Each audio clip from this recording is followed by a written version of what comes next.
Budget আপনার কত? মানে 5 লাখ টাকার মতো। 5 লাখ একান্ত, হ্যাঁ। না একজনের গিফট আছে। আমি আসলে গিফট দিতে পছন্দ করি, আমার জন্য খুব কম নিয়েছি।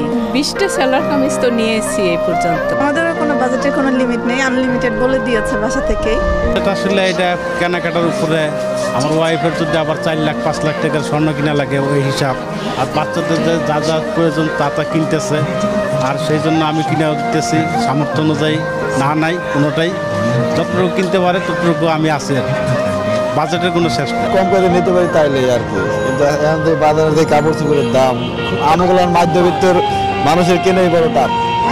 তারপর বাচ্চা করে সুখী শান্তিতে রাখার লেগে কিনতে হইবে, এটা দাম বেশি হইলো কম হইলো কিনতে হইবে। মানে পরিবার কিনে খুশি, আমিও খুশি, পরিবার খুশি থাকলে আমরাও খুশি থাকি আর কিছু না। আমার কোনো দরকার নাই, পরিবার সুখী থাকলে। কিনতে পারি না গে বাবা, এই আবার আইতাম না মার্কেটে। নাতিনেরা কান্নাকাটি করতেছে, 2 জোড়া জুতা নিতে আসি আর 2টা ফারাক নিই। এখনো ফারাক কিনতে পারি না, 1 জোড়া জুতা কিনছি 350 টাকা দিয়ে, কম দামি।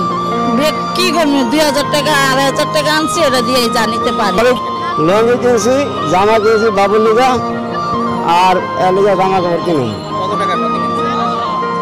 400 টাকা মধ্যে কিনছি, 250 টাকা মধ্যে কিনছি, 200 টাকা মধ্যে কিনছি, 250 টাকা মধ্যে কিনছি। মার্কেট করতে আসছি, 600 টাকার মতো মার্কেট করছি, 750 টাকা।